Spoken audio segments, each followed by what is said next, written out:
wabarakatuh.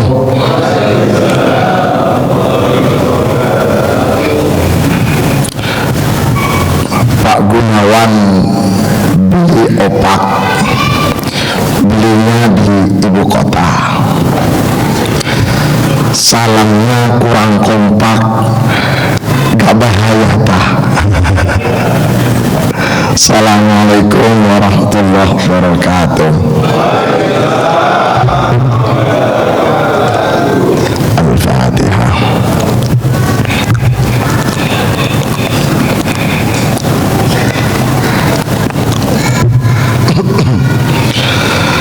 Bismillahirrahmanirrahim. Alhamdulillahi rabbil alamin. Allahumma salli wa sallim wa barik ala Sayyidina Muhammadin tibbil qulubi wa dawaiha wa afiatil abdan wa shifaiha wa nuril abasar wa diyaiha wa qutil arwah wa ghidaiha wa ala alihi wa sallim. Qala al-mu'allif rahimahullahu ta'ala wa nafa'ana bihi wa bi'ulumihi fidaran amin. Bapak Ibu hadirin rahimakumullah, saya biasanya datang agak awal. Tadi datang agak terlambat pas sudah takbir pertama. Kaget kok banyak sepeda, kan nggak pernah lihat sepeda di situ. Kata istri saya, ini nggak panjang banyak kalau di sini tuh sholat, cuma habis salam pulang, alias gak ikut wiritan. Nah, wiritan gak ngaji wajar mungkin, gak mulai wiritan. Wiritan singkat, padat, dan terukur. Astagfirullah, astagfirullah, astagfirullah. Assalamualaikum. Wah, ruwet lah. Ya, saya itu kaget, parkiran kiri ya, sampai sana Pak sepeda motor. Oh, berarti satu orang bawa satu sepeda nih. Padahal rumahnya kan komplek ini kan. Ngapain pakai sepeda itu? Ini nanti disinggung oleh hadis ini Pak. Ini bahaya ini. Jadi orang jalan kaki itu setiap langkahnya itu menghapus dosa. Motor putaran itu kan pakai akal ya. Kalau teman-teman salafi wahabi kan nggak boleh pakai akal, pakai tek. Ayo, teknya pakai langkah. Lek roda muter, iki langkah. Ini hadis Sahih Al-Bukhari, juga disinggung oleh Muslim dalam Sahih Muslim dari Abu Hurairah. Abu Hurairah ini termasuk sahabat kalau wiritan itu tidak sesuai dengan anjuran Rasulullah. Rasulullah itu kan menganjurkan kalau wiritan itu pakai ini. Gini oke. Ceritanya gini Pak. Kalau asal cerita ngebatan. Asal mau izin dan Rasulullah masuk masjid.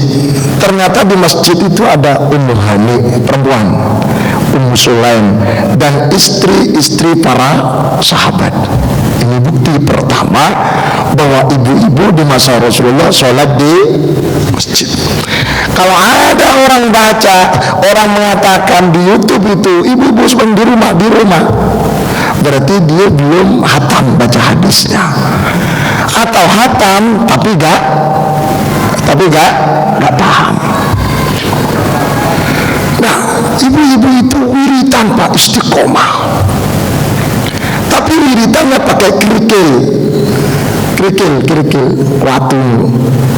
Ono sing pakai biji kurma. Kalau satu orang bawa kerikil sak kresek Pak, sak kresek, sapikat ngecor Pak. Akhirnya Rasulullah ngerti ini kalau dibiarkan masjid itu penuh dengan batu kerikil. Rasulullah katakan, ala ukhbirukum, maukah kalian saya kasih tahu bima huwa aisaru minhu, cara wiritan yang lebih mudah daripada pakai batu. Ibu-ibu bilang, bala ya Rasulullah. Oke. Gimana cara Rasulullah? Rasulullah kemudian ngasih tahu bil anamil, bil anam, pakai ini, subhanallah, angkatan. Tapi Rasulullah tidak melarang yang pakai batu, enggak. Yang pakai biji kurma enggak dilarang. Cuma Rasul ngasih solusi, ucapan yang solutif, biar enggak usah pakai cari-cari batu, cukup pakai ini. Subhanallah, subhanallah, subhanallah, subhanallah, subhanallah. Walaupun Rasulullah sudah mengatakan yang gampang pakai tangan, Abu Hurairah ini tetap gak pakai tangan, Pak. Karena li Abu Hurairah radhiyallahu an alfu uqabin. Abu Hurairah kalau mau cari tali dibundeli. Tali kalau panjenengan punya sumur, kalau timba biar gak licin dikasih apa namanya itu? Enggak bahasa Indonesianya. Simpul, kasih simpul, bendelangin. Berapa jumlahnya? 1000. Sehingga kalau wiritan, subhanallah. Abu Hurairah yusabbihu bihi hatta yusbiha. Kalau malam itu wiritan pakai itu, Pak, sampai subuh. Artinya apa? Jadi tasbih semacam itu walaupun jumlahnya tidak sama, itu sudah ada di masa Rasulullah. Dan Rasulullah tahu kebiasaan Abu Hurairah. Rasulullah kok tahu, Pak? Abu Hurairah tidurnya di masjid. Subhanallah. Artinya kalau ada orang mengatakan pakai tasbih yang itu dikatakan bid'ah, berarti dia belum hatam mengajinya atau tidak pernah ikut pengajian ahad kedua di Masjid Ar-Raudhah tanggal 8 Oktober. Betul ini, Pak.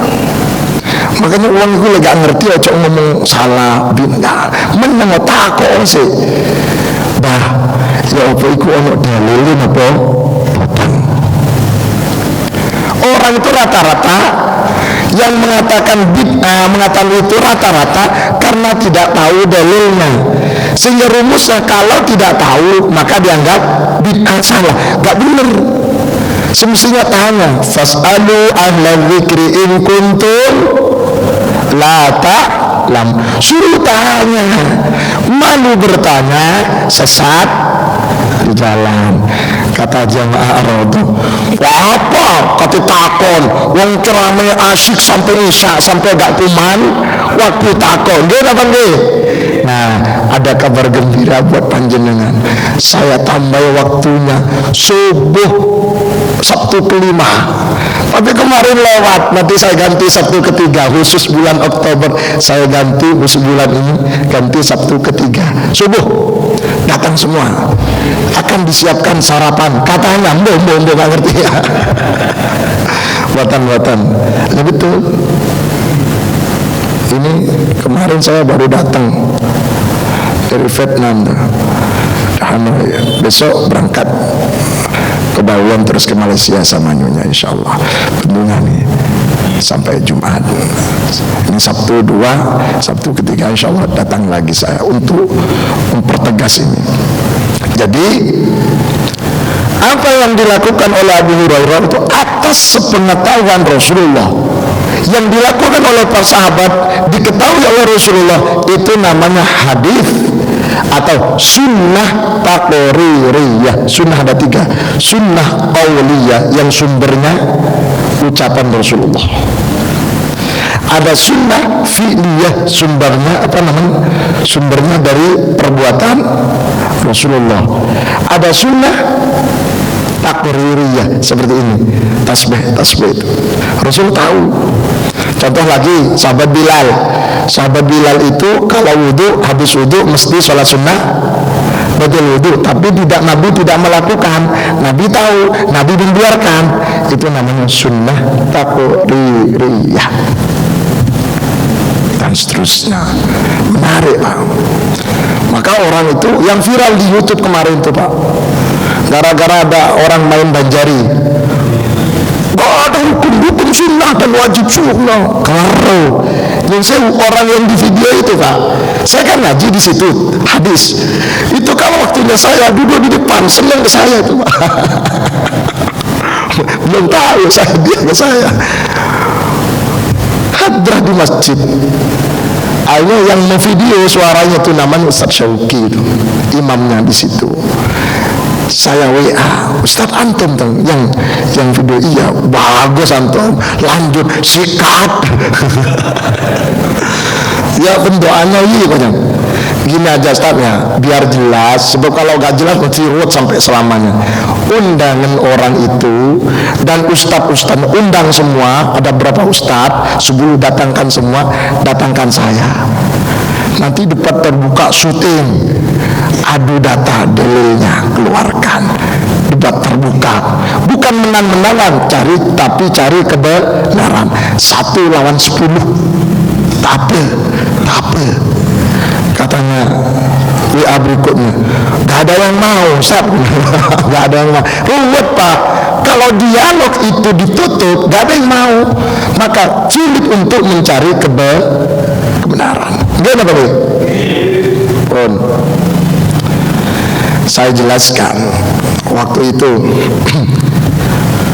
itu kan latihan banjari. Saya alurnya ceritanya begini. Rasulullah itu hijrah dari Mekah ke Madinah.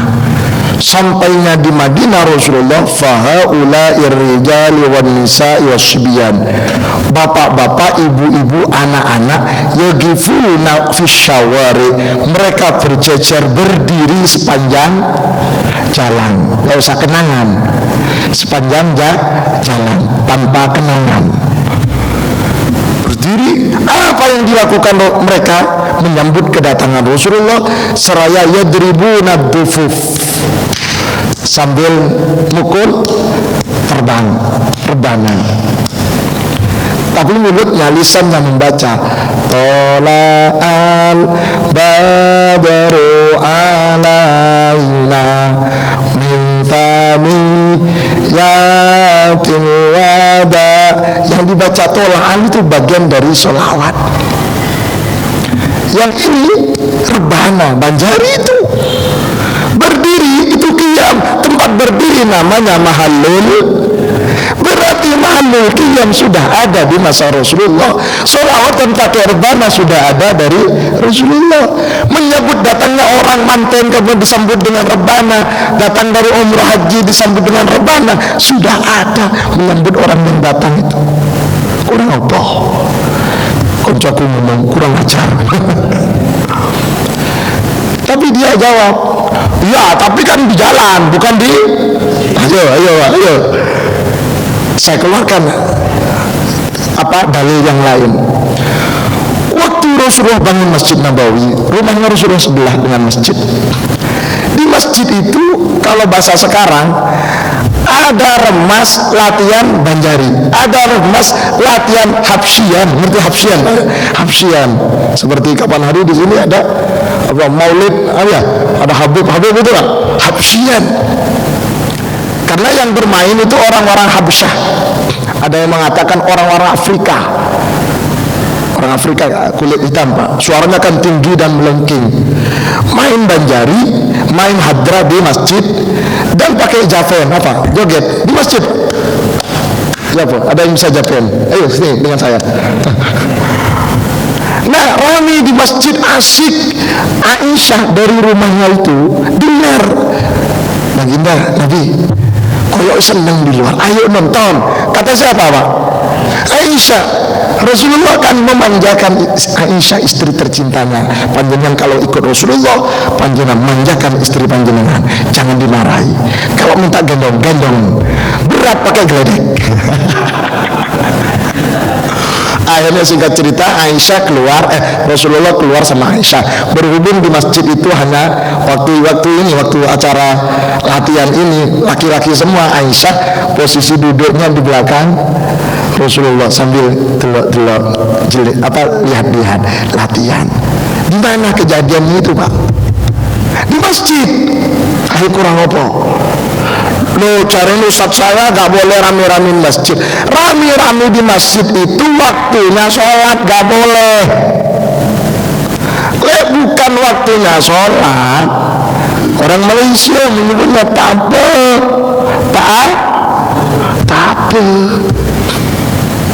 Nah ini kalau waktunya sholat panjenengan berhenti. Jangankan hadrah ngaji Quran, khutmul Quran lo barusan lewat ya sholat menengok. Dia panggil, kalau tanya pun, Bu,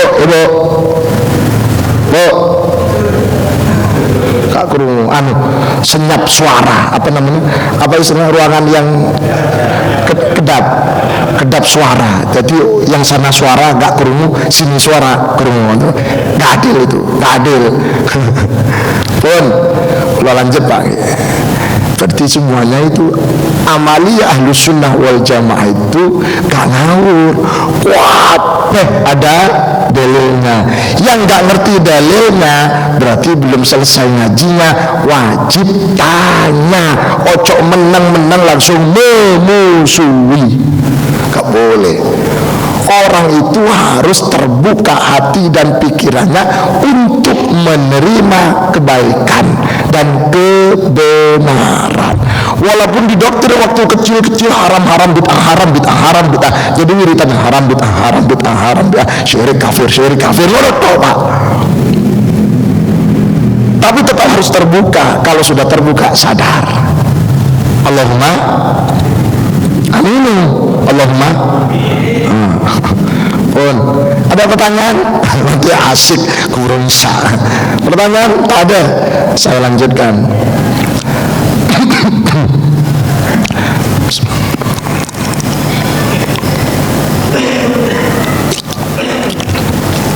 Qala dawuh Rasulullah sallallahu alaihi wasallam. Rasulullah bersabda. Ini lanjutkan dari hadis kemarin, sholatul rajuli jama'atan tazidu ala sholatihi fi suqihi wa baitihi, dalam kitab lain au baitihi bid'an wa 20 darajatan. Kalau dalam hadis lain sab'an wa 20, sholat berjamaah baik di masjid atau tempat lain lebih utama daripada sholat sendirian. Selisihnya 1:27. Muncul pertanyaan, 27 itu bagi siapa? Apakah bagi orang yang mengikuti takbiratul ihram bersama imam, ataukah juga berlaku bagi makmum masbuk?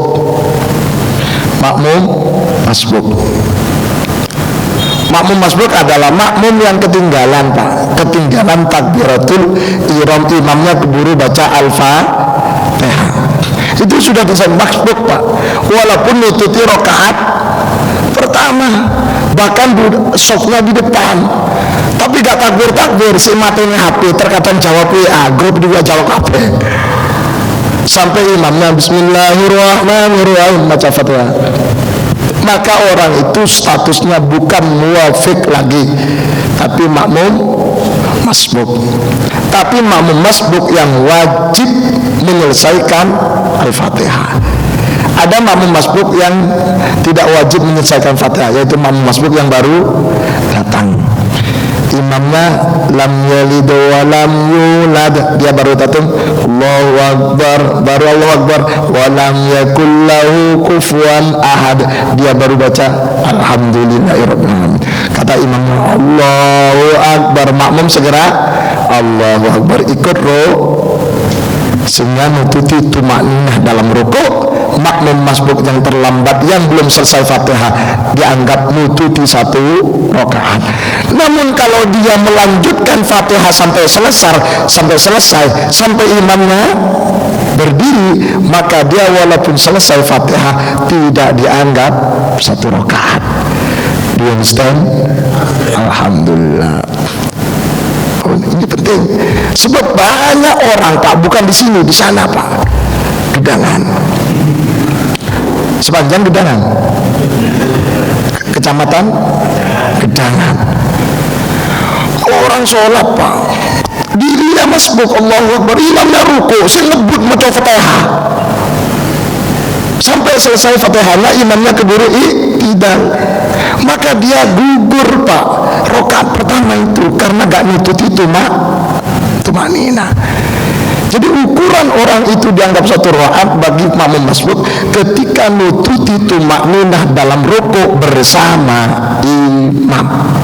Nututi rukuk toh, misal imamnya gini, makmumnya gini, Allah, nah titik, nututi titik langsung berdiri, belum tumanina, tetap juga tidak dianggap 1 rakaat.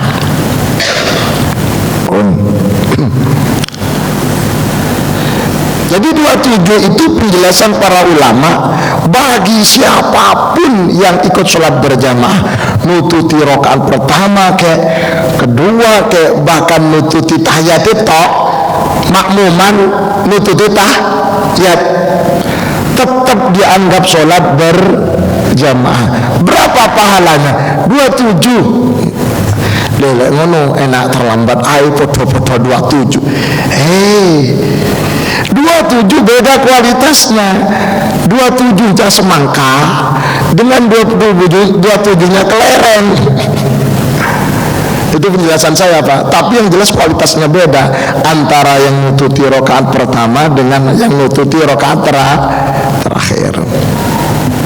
Pun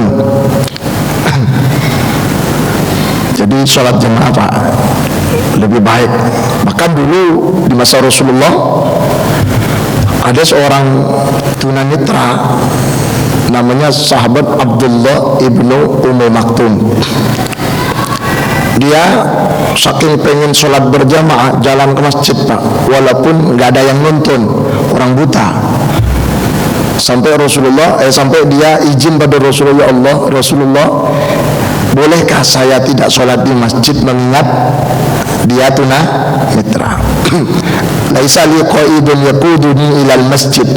Tak ada orang yang nuntun Rasulullah. Apa Rasulullah? Ya wis gak apa-apa.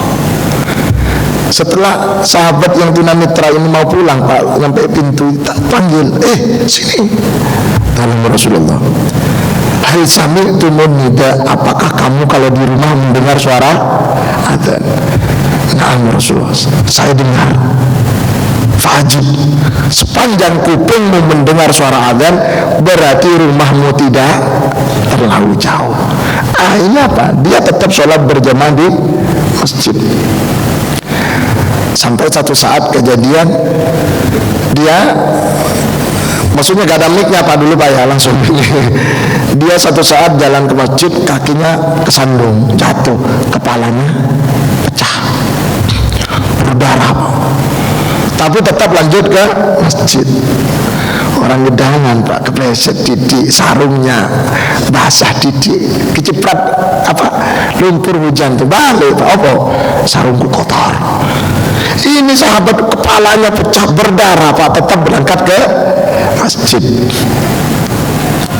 Sahabat pun ternyata apa?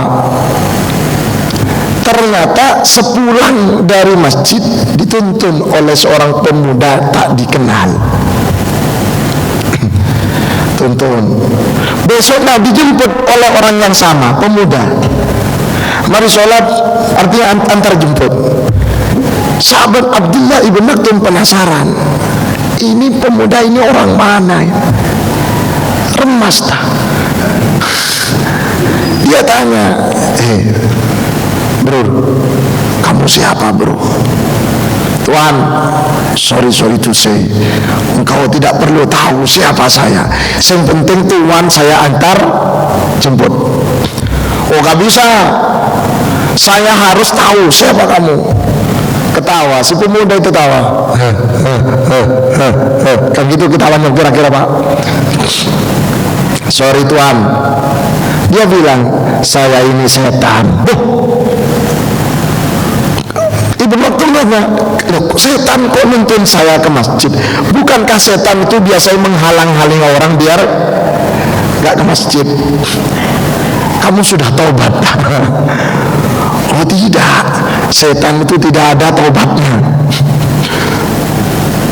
Terus setan tadi yang nuntun itu pemuda itu Pak bilang, gini loh Tuan, waktu Tuan itu jatuh, maka malaikat bilang, hei busyra lakum, kasih kabar gembira bagi dia, separuh dosanya oleh Allah dimaafkan gara-gara mau ke masjid jatuh. Separuh dosa sepanjang hidupnya. Makanya panjenengan kalau pengen dosanya separuh dimaafkan, ditipokno.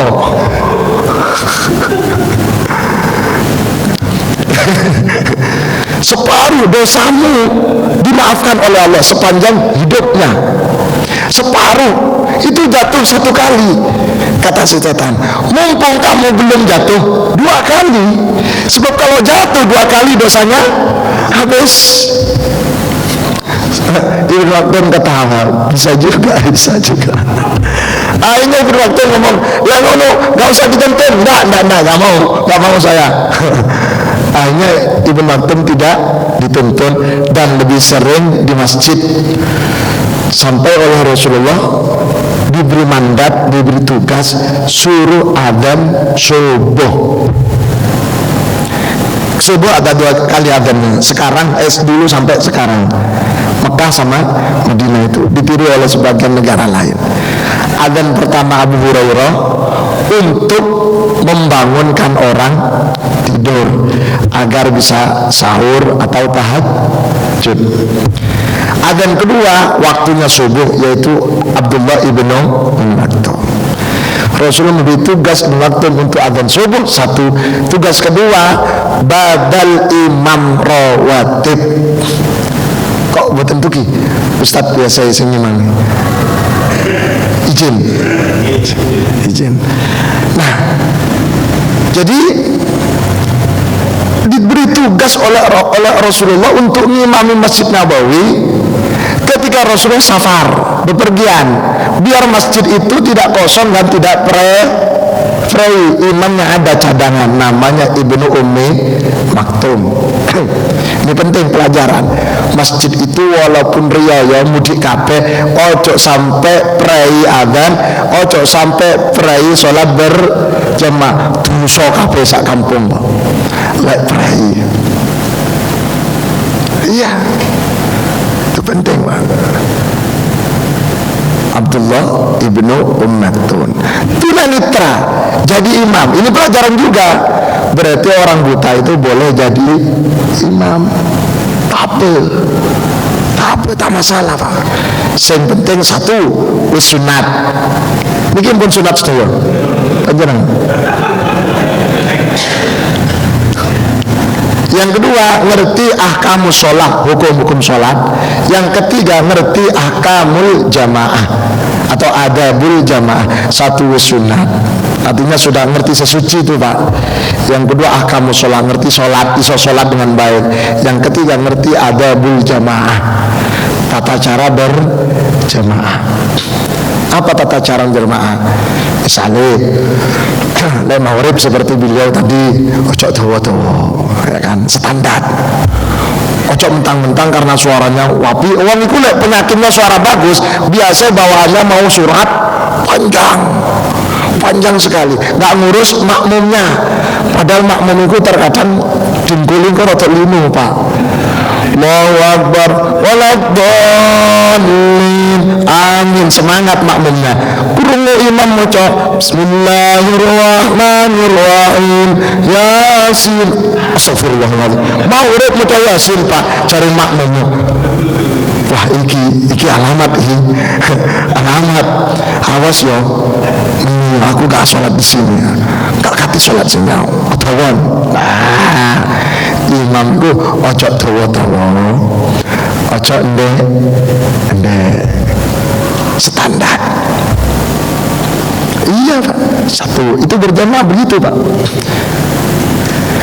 Tapi makmum ojo karep dhewe. Tapi makmum harus ikhlas, siap dalam keadaan apapun. Imam moto surat dawa, ucapkan, siapkan hati mentalnya dan perasaannya. Alhamdulillah, sholatnya lama, munajatnya lama, pahalanya besar. Kalau suratnya pendek, imamnya alhamdulillah, sholatnya dan mari. Pokoknya makmum kudu siap mengucapkan alhamdulillah. Cok grundel, gak boleh. Gak boleh makmum grundel itu, makruh. Kecuali imamnya melakukan hal yang makruh. Hal yang makruh yang tidak boleh dilakukan sholat dilakukan oleh imam, maka makmum itu berundil dalam kata tidak suka pada sikapnya imam itu boleh. Tapi kalau imamnya sepanjang melakukan kebenaran, hanya saja suratnya rodok dawa titik, ojo dimusuhi, lo kemali sandali dicolong, ojo. Itu makmum satu. Yang kedua, lek dadi makmum kula jenengan saya ojo ambisi dadi imam. Wis jarmu imam iku lek wis ditunjuk oleh pengurus yayasan, pengurus masjid PKM, takmir si ayu wis, misalkan selama berapa setahun, selesaikan dulu. Perkara gak cocok tahun depan, gak usah gitu Pak. Jarno wis ditunjuk dadi imam rok jarno, suwe-suwe kan mati dewe. Boten tak dungano panjang umur kafe. Ojo ambisi. Imam itu tanggung jawab besar Pak. Bukan gaya-gayaan, boten Pak. Justru kalau berat seperti saya ini tadi imam sesoro Pak, susah Pak. Lebih baik jadi makmum. Makanya ini siap-siap saya jadi makmum nanti. Imamnya beliau nanti. Eman suara-suara gak kuat. Mari mau pindah ke Keberawan.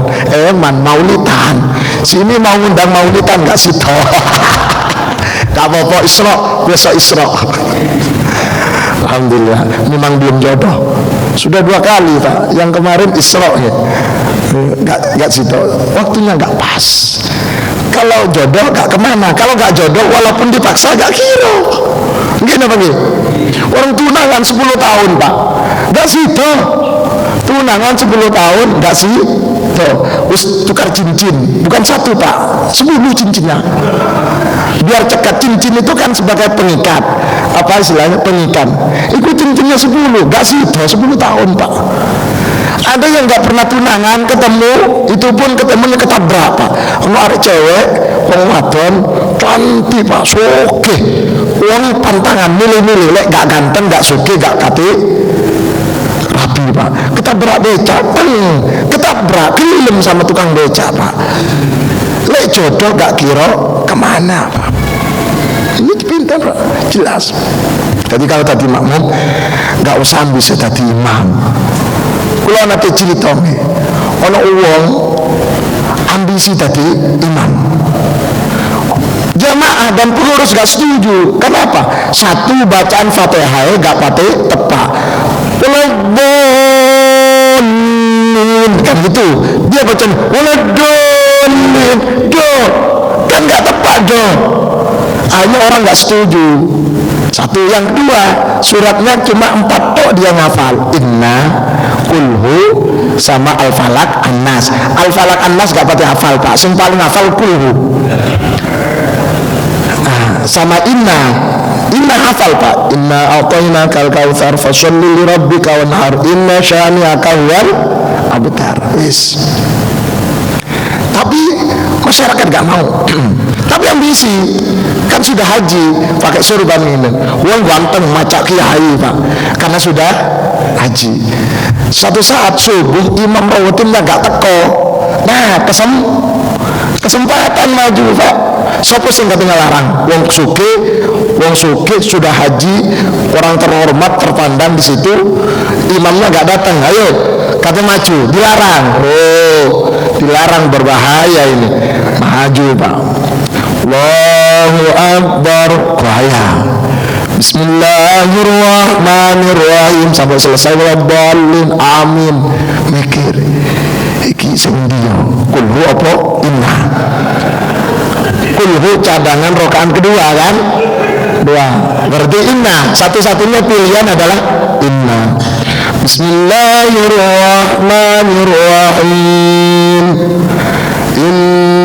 Inna kan hafal Pak, namun karena derdek apa istilahnya demam panggung hilang Pak. Saya setulah derdek iku hilang apa Pak. Makanya panjenengan kalau ngimami gak pati apal suratnya ojo diucul, ojo dites kole surat sing paling apal, ojo macam-macam Pak.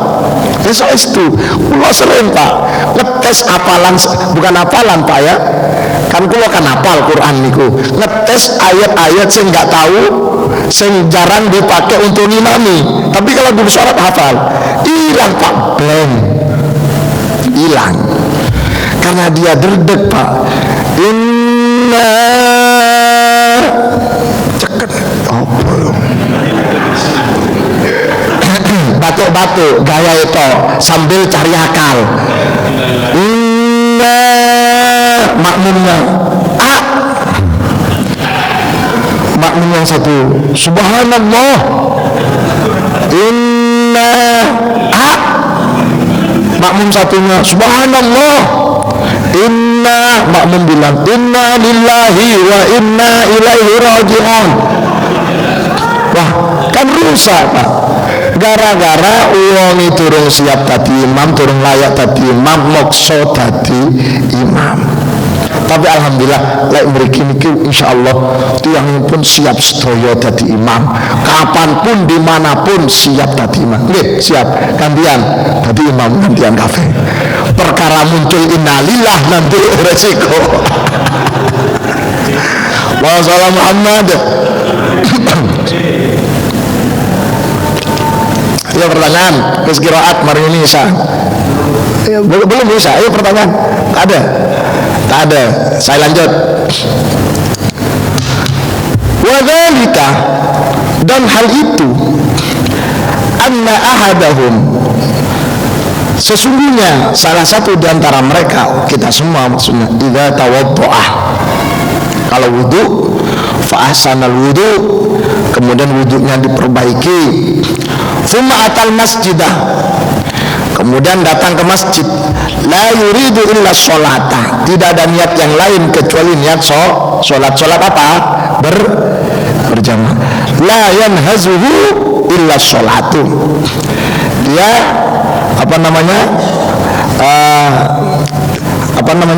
tidak bergerak atau tidak opah ya, tidak opah ya.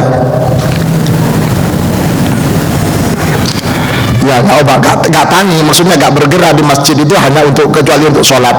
Lam yakhtu khutwatan, maka orang itu setiap langkahnya, setiap langkah, bukan setiap bunderan putaran sepeda, bukan, tapi masuk juga aslinya namanya. Cuma ini kalau pakai teks, lam yakhtu khutwatan, ada yang minta khutwatan boleh, khutwatan illa rufi'a lahu biha darajatun, maka setiap langkahnya oleh Allah dijadikan, diangkat derajatnya, mulia di sisi Allah. Orang itu walaupun miskin Pak, kalau orang itu dimuliakan di sisi Allah, itu orang itu hidupnya nyaman Pak, tenang, gak punya musuh. Padahal miskin Pak. Kalau orang kaya dihormati wajar karena kayanya, banyak dulur, banyak saudara orang kaya Pak. Tapi giliran jatuh miskin, maka saudaranya hilang apa? Betul. Wong itu kau. Nah, orang miskin, bahkan orang bodoh, mohon maaf, tapi kalau dia mulia di sisi Allah, dihormat, derajatnya ditingkat. Wa hutta anhu bi khati'atun, dan dosanya oleh Allah setiap langkahnya dihapus. Hatta yadkhulal masjidah, sampai dia masuk masjid. Fa idza dakhala al masjidah kana fi sholati ma kanat as-salatu hiya tahbisuhu. ketika masuk masjid dia sholat, maksud sholat berjamaah, sepanjang dia dalam pelaksanaan sholat dan wiritannya itu maksudnya. Wal malaikatu yusholluna ala ahadikum, malaikat semuanya berlomba-lomba untuk mendoakan panjenengan yang tadi wudhunya di rumah, berangkat jalan kaki tadi Pak ya, ini yang teks hadis jalan kaki, masuk masjid untuk sholat. Sepanjang sholat, kemudian rangkaian sholatnya, wiritan, istighfar dan seterusnya, malaikat semuanya mendoakan panjenengan sedaya. Allahumma madama fi majlisil ladzi shalla fihi, sepanjang orang itu berada di tempat itu, artinya wiritannya di situ, enggak pulang. Madama fi majlisil ladzi shalla fihi yaquluna, malaikat berdoa, Allahumma arhamhu, ya Allah kasihan orang itu ya Allah. Siapa namanya? Namanya siapa? Namanya siapa? Agus. Ya Allah, sakno Agus, ya Allah kasih rahmat ya Allah Agus itu. Kasih rahmat ya Allah, kasihan sakno ya Allah. Kate duwe ya Allah. Kene wek sing akeh. Allahumma ighfir lahu, ya Allah Agus itu maafkan dosanya ya Allah. Itu siapa yang doa? Malaikat.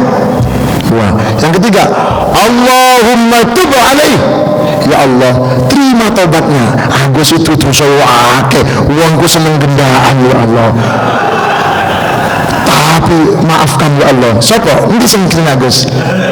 Sing bener Agus. Pak Agus pernah? Hah? Gak ada. Oh alah, kula kenten jenengan. Maafkan itu apa? Terima tobatnya itu ya Allah. Malam yu'li fihi, syaratnya satu, sepanjang tidak ngelarang orang lain, tidak nyakiti orang lain, mungkin dia tidak nggak ngerasani orang, mungkin dia tidak nyiku orang, mungkin dia waktu sholat kakinya nggak nginjak kakinya orang. Kan ada orang waktu sholat itu mesti kakinya mekakang, kaki tetangganya itu diinjak Pak. Ada nggak? Wong teko nggak boleh Pak, nginjak kagak boleh. Rapat ya rapat, tapi jejer ini ya apa nyentuh kakinya. Kalau nyentuh kaki tetangganya terganggu, ojo disentuhkan. Tapi kalau tetangganya tidak terganggu dengan kaki disentuhkan, nggak apa-apa. Satu syaratnya jangan menyakiti orang. Yang kedua, malam yuhditsi, sepanjang orang itu masih nahan wudhunya masih ada. Makanya panjenengan habis sholat itu walaupun sudah salam, ojo assalamualaikum warahmatullahi, ojo ngentut, selesaikan dulu sampai doa. Nanti kalau mau ngentut ke kamar mandi wudhu lagi, artinya dawamul wudhu, jaga wudhu. Orang jaga wudhu itu selalu dilindungi malaikat Pak. Yang gak jaga wudhu itu ditemani setan Pak. Cari ini wong sing kentut, iya bantar nuntutmu iku ngono Pak. Pun muttafaqun alaih, hadis ini riwayat Imam Bukhari dan Imam Muslim. Mugi-mugi manfaat dan sesarang ridha Allah Subhanahu wa taala. Diakhiri dengan pembacaan wal asri, al-asr bersama-sama. Bismillahirrahmanirrahim. Wal asri innal insana lafi khusrin illa alladziina aamanu wa 'amilus shalihati wa tawassaw bil haqqi wa tawassaw bis sabr. Subhanakallahumma bihamdika asyhadu an la ilaha illa anta astaghfiruka wa atubu ilaik. Walhamdulillahirabbil alamin. Assalamualaikum warahmatullahi wabarakatuh.